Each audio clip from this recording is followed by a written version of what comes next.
What's the meaning of adverbial particle? Adverbial particle.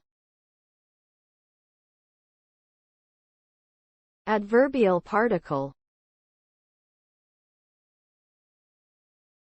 Adverbial particle.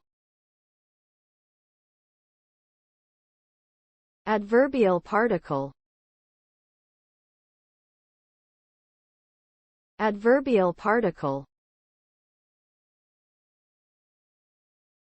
An adverbial particle is a type of particle that is added to a verb or an adjective to modify its meaning. Adverbial particles are commonly used in Chinese language and play an important role in expressing various types of grammatical functions, such as indicating direction, time, manner, or degree. These particles can also function as prepositions or conjunctions in some cases.